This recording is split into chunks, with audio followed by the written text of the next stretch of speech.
2026 World Cup, and in the end, it wasn't even close. They demolished Argentina tonight, who didn't have a shot in the game until the last few minutes of extra time. Spain dominated possession. Enzo Fernandez got himself foolishly sent off amidst an absolute barrage of fouls from Argentina throughout this game. Leandro Paredes could have had 5 yellow cards himself during the 90 minutes, and then after the final whistle, grabbed someone by the throat, tried to punch someone else.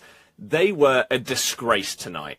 The way that they played was so anti-football. It was like Arsenal against PSG in the Champions League final. So aside from it being a sad end to international football for Messi, we're not going to talk anymore about Argentina. Spain.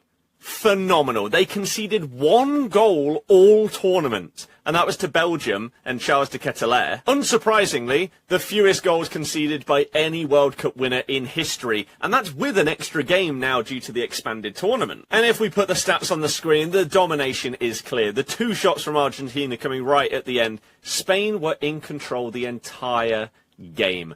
Rodri was phenomenal tonight. He controlled that midfield so easily. And Fabian wasn't as good as in the previous games where he'd come in for Pedri, but it didn't matter. They were outstanding. And the defence for Spain were all over it tonight. Completely nullified Messi, Alvarez and any Argentinian threat. And it actually made it a pretty bad final because it was just so one-sided.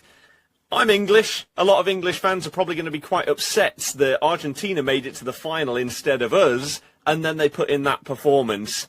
Really, really disappointing. But we have to touch on the winning goal as well. Ferran Torres, finally, his moment has come during this World Cup. He's been subbed on multiple times, and it just hasn't worked out for him. He's been muttering under his breath to himself, and it just feels like this guy is desperate for something to finally go in his favour.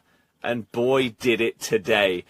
He scores the winner in the World Cup final. What more could you ask for that little redemption arc? But if it wasn't for Martinez and some of the blocks put in for the Argentinian defenders, then this would have been a battering of a scoreline as well. They were very lucky that they were still in the game at the end. But it was just so well deserved. And for the disgraceful way that the Argentinians were playing, both in terms of their shocking play on the ball, but off the ball, the fouls and everything, they needed to lose this game. So congrats to Spain. I called it before the tournament started. People have been doubting my predictions. I had it in here the entire time. I told you.